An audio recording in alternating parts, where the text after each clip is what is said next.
it's not FDIC insured at all. Corporate accounts aren't FDIC insured, only personal ones are. So now, as a corporation that has a stable coin at a bank, the bank can screw you, the regulator can screw you, a civil court injunction can screw you, and then you have to pass that screwing through to the users because it's just fractionally reserved. Now the weird thing is that we know fractionally reserved stablecoins can function because Tether was fractionally reserved. The Polish government took $600 million out of a Tether bank account, and Tether still held its peg. So the degree to which a stablecoin can be unpegged and fractionally reserved and yet still be worth $1 is something I'm very intrigued about, because we are going to have USDC and USDT on the Pulse network forked. They're not going to be redeemable for dollars, but I'll bet they don't trade at zero. Unless the people that have the admin keys just invalidate the contracts, which they can do, but then their users might sue them for stealing their money because it was worth something. You just stole it. So I don't know whether they're gonna, like, I have no idea what USDC and USDT are gonna do with their stablecoin relationship on the Pulse network. And then I'm not sure it matters that much because you can always bridge in the Ethereum version of those two things onto that network. But there's also counterparty risk in the bridge. You know, we haven't found a way to do trustless bridge yet. Unfortunately, when we find it, we'll do it because I am in cryptocurrency for censorship resistance and removing middlemen, increasing efficiency, and removing counterparty risk. And so things that introduce counterparty risk bother me greatly, right? Like, I don't need more money. I just want to have more impact and get more respect is what I'm in it for. So I don't really need to take extra counterparty risk stuff. Any other questions? Yeah, I have a question. What would happen if, worst case scenario, you would die? What would happen to the Pulse? It's a good I question. hope you live a long, healthy life. Well, I mean, you know, Foundation. if you, I think that hex.com would go down. I think hex.com would go down. And then I think people would switch over to backuphex.com, apphex.win, hexmob.win, etherscan.io, write your own front ends. There's guides on how to do all these things. I am totally not an integral part of Hex, truthfully. I do So the the team occasional. can just This doesn't need a team. It's already done. There's no for Pulse. Well, Pulse is even easier because Pulse, you know, it's the Geth ecosystem and the MetaMask ecosystem are both open source, totally, kind of. So MetaMask has a restriction where you can't use more than 10,000 users for a project. They added it to try and like prevent people like us from taking all the users, basically, which I hope to reduce Ethereum fees by taking all the users. Ethereum fees will go down, so might the Ethereum price, which is okay for me.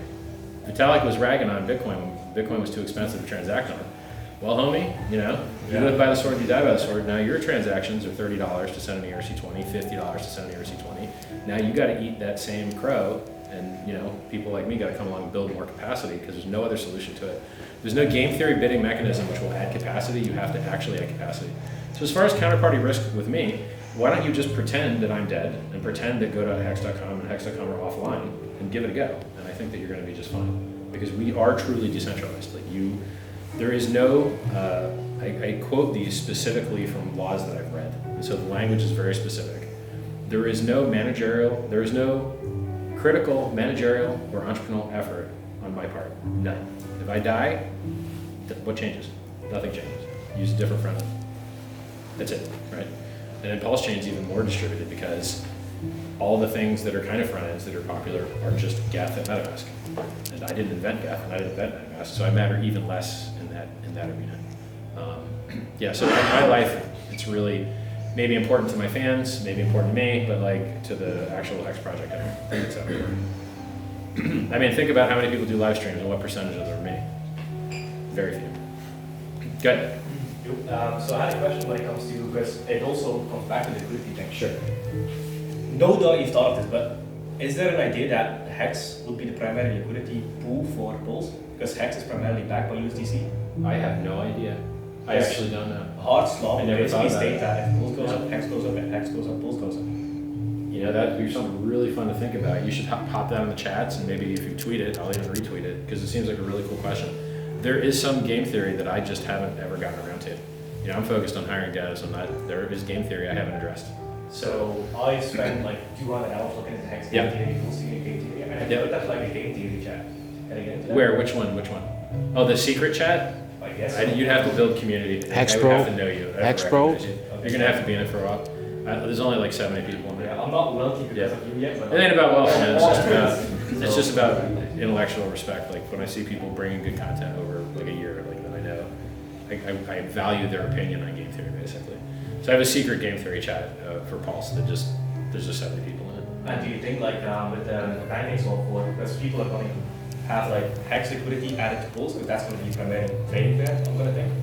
Truthfully, bro, I'm like the worst guy to ask. I think hex trading guys would be better asked. I think maybe Pulse voice chat would be better asked. I haven't run through any of the game theory in regards to where liquidity might land or be most profitable on hex pulse pairs or on PRC 20 years. Because like here's an example. How much liquidity is there going to be on the bridged-in ETH versus Pulse network? I have no idea. Okay, how much USDC is there? I'm not really sure. I wouldn't be surprised if someone added a bunch of USDC, but like, I don't know, you know? And so, but we don't have to wait that long to find out. Like, we should be able to find these things out soon.